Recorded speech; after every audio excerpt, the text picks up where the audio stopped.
Setelah 20 tahun, Afghanistan akhirnya kembali dikuasai oleh Taliban.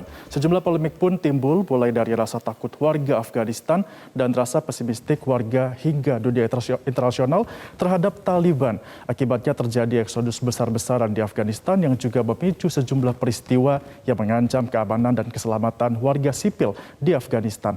Apalagi masa evakuasi terhadap warga Afghanistan hanya sampai hari ini, 31 Agustus 2021. Taliban bahkan menolak masa perpanjangan proses evakuasi yang diniatkan oleh Amerika Serikat. Kita akan membahas fakta apa saja yang sudah terjadi di Afghanistan selama sepekan terakhir dan bagaimana sikap Indonesia terhadap yang dilakukan oleh Taliban di Afghanistan. Mula-mula kita akan melihat sikap dari Afghanistan yang sudah mulai menguasai Taliban, maksud kami, sudah menguasai Afghanistan pada pertengahan Agustus 2021. Taliban sebenarnya masih membiarkan warga di Afghanistan untuk mengevakuasi diri dan juga membiarkan sejumlah negara untuk mengevakuasi warga dari Afghanistan. Namun masa tenggat evakuasinya hanya dengan sampai hari ini 31 Agustus 2021. Sejumlah sikap dari Afghanistan diantaranya adalah dari Taliban, maksud kami, diantaranya adalah evakuasi warga di Afghanistan maksimal sampai dengan hari ini tanggal 31 Agustus 2021. Taliban menolak untuk Amerika Serikat memperpanjang masa evakuasi. Taliban juga meminta kepada berbagai pihak internasional untuk berhenti mengevakuasi warga Afghanistan yang terampil, dikarenakan nantinya Taliban ini juga akan mengumumkan pemerintahan sehingga warga Afghanistan yang terampil ini diharapkan bisa membantu proses pemerintahan dan juga pengalih pemerintahan dari pemerintahan lama oleh Taliban. Kemudian juga Taliban meminta dan juga sempat mengatakan bahwa akan ada konsekuensi yang harus ditanggung terhadap negara yang meminta perpanjangan waktu evakuasi yang sudah selesai pada hari ini. Kami juga sudah mencatat, pemirsa, kita akan melihat selanjutnya bahwa tercatat sudah sebanyak ratusan ribu warga di Afghanistan, baik dari warga negara Afghanistan maupun warga negara asing yang berada di Afghanistan, sudah dievakuasi keluar dari Afghanistan. Paling banyak warga dievakuasi oleh Amerika Serikat. Kita akan melihat datanya, sudah ada sekitar 110.000 jiwa warga dari Afghanistan, baik itu warga negara Afghanistan maupun warga negara Amerika Serikat yang berada di Afghanistan, dievakuasi oleh Amerika Serikat. Di posisi kedua ada negara Qatar yang mengevakuasi sebanyak 40.000 warga. Kemudian ada Uni Emirat Arab yang mengevakuasi sebanyak 36.500 warga. Disusul Inggris ada 14.000 warga dan juga negara-negara lainnya pun ikut mengevakuasi. Di antaranya ada Jerman, Italia, Australia, Kanada, Prancis, Belanda hingga Spanyol. Semuanya membantu proses evakuasi bagi warga Afghanistan yang melakukan eksodus besar-besaran. Pemirsa, perlu diketahui juga bahwa eksodus warga di Afghanistan ini bukanlah tanpa alasan. Jaminan keamanan adalah salah satunya. Sejak menguasai Afghanistan, sejumlah polemik dan juga huru-hara terjadi di Afghanistan. Selama sepekan terakhir saja terdapat sejumlah serangan yang memakan korban jiwa. Kita akan melihat beberapa serangan yang terjadi di Afghanistan semenjak Taliban berkuasa. Dalam sepekan terakhir kita hitung dari tanggal 27 Agustus 2021, terjadi bom bunuh diri yang diklaim ini merupakan bom bunuh diri oleh ISIS. ISIS juga sudah mengklaimnya dan juga menewaskan setidaknya 90 orang di Bandara Kabul. Dan bahkan di antara ini adalah ada beberapa juga dari tentara Amerika Serikat yang menjadi korban. Kemudian dilanjutkan tanggal 28 Agustus 2021, Amerika Serikat mengirimkan serangan balasan. Sebuah drone yang ini juga dijatuhkan di kawasan Afghanistan yang diklaim oleh Amerika Serikat berhasil untuk menewaskan 2 pentolan dari ISIS.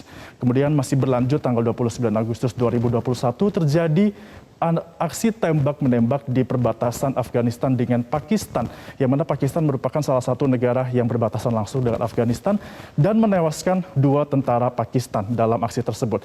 Kemudian tanggal 30 Agustus 2021 ada sebanyak 5 roket yang dilontarkan ke Bandara Kabul saat pasukan Amerika Serikat mengevakuasi warga, padahal seharusnya evakuasi masih bisa dilakukan pada tanggal tersebut sampai dengan hari ini tanggal 31 Agustus 2021. Dan juga yang terbaru, Taliban juga sudah mengultimatum bahwa nantinya pada tanggal 31 Agustus 2021 Taliban akan menyatakan mengambil alih Bandara Kabul sekaligus juga menghentikan proses evakuasi dari warga untuk keluar dari Afghanistan.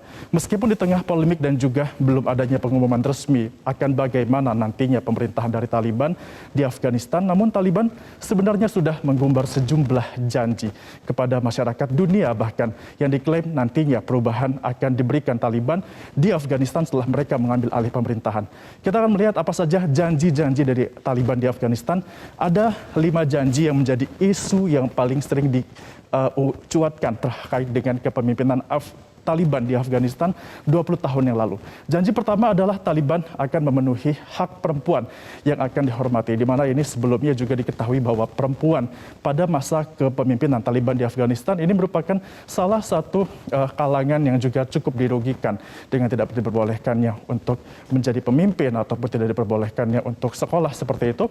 Kemudian juga yang kedua, janji Taliban adalah akan mengampuni semua pihak yang sempat menentang Taliban dan berjanji tidak akan balas dendam. Artinya tidak ada balas dendam, dan jika mengikuti Rusia maka Taliban akan mengampuni pihak-pihak yang sempat melawan dari Taliban.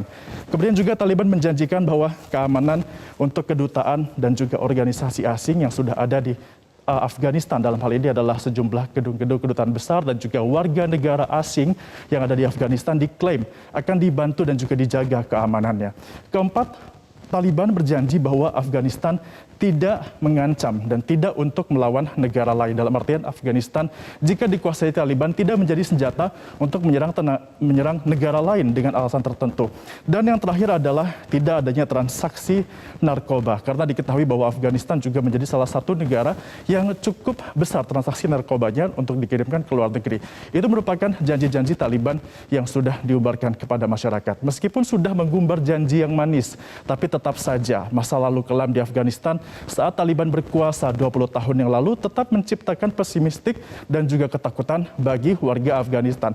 Sejumlah ketakutan yang dikhawatirkan oleh warga Afghanistan akan terulang kembali jika Taliban berkuasa. Di antaranya adalah kekajaman terhadap kaum perempuan, kemudian juga etnis minoritas seperti Hazara dan juga kelompok Syiah yang teraniaya, sampai dengan diskriminasi pendidikan berdasarkan gender. Ini juga dikhawatirkan akan terjadi. Lantas bagaimana Indonesia menyikapi dengan adanya Taliban yang kembali berkuasa di Afghanistan? Kita akan melihat pernyataan yang dikeluarkan oleh Menteri Luar Negeri Republik Indonesia, yakni Retno Marsudi, yang dikeluarkan pertanggal 26 Agustus 2021 yang bertemu langsung dengan perwakilan Taliban di Qatar. Retno Marsudi mengatakan bahwa saya menyampaikan kepada Taliban pentingnya ada 3 hal yang menjadi fokus dari Indonesia. Yang pertama adalah pemerintah inklusif di Afghanistan. Kemudian yang kedua adalah menghormati hak-hak perempuan. Dan yang ketiga adalah memastikan Afghanistan tidak menjadi tempat berkembang biaknya organisasi dan juga kegiatan teroris. Sehingga dipastikan bahwa ini merupakan sikap yang positif dari Indonesia kepada Afghanistan sebagai sebuah negara. Bahkan Indonesia juga sebenarnya selama ini sudah terus menjalin hubungan dengan Afghanistan. Indonesia juga beberapa kali terus berupaya untuk memberikan masukan soal keberagaman melalui sejumlah ormas Islam di Indonesia kepada Taliban ataupun pemerintah Afghanistan. Kita akan melihat sejumlah upaya-upaya ataupun langkah yang sudah pernah dilakukan oleh pemerintahan Republik Indonesia. Di antaranya adalah Indonesia menjadi salah satu negara yang mempertahankan kantor kedutaan di Kabul saat Taliban berkuasa pada era 1996 sampai dengan 2001. Kemudian juga Indonesia pernah mengundang perwakilan Taliban dan juga pemerintahan Afghanistan pada 2019 yang ini juga mempertemukan keduanya untuk memperkenalkan bagaimana keberagaman dan juga kebersamaan di Indonesia.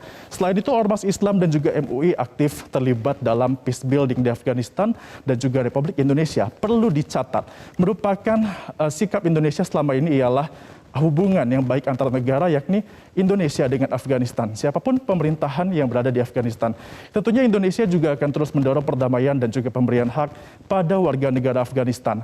Dengan adanya sikap Indonesia ditambah dengan hubungan baik yang kerap dibangun Indonesia terhadap Afghanistan, tidak sedikit pengamat yang menyebut bahwa Indonesia memiliki peluang untuk menjadi mediator dalam perdamaian antara Taliban dan pemerintahan Afghanistan sebelumnya agar tercipta suatu perdamaian di tengah pergantian kekuasaan. Demikian pemaparan kali ini. Metro Siang saya kembalikan ke Eva Wondo. Baik, terima kasih Febrian Ahmad untuk pemaparan Anda.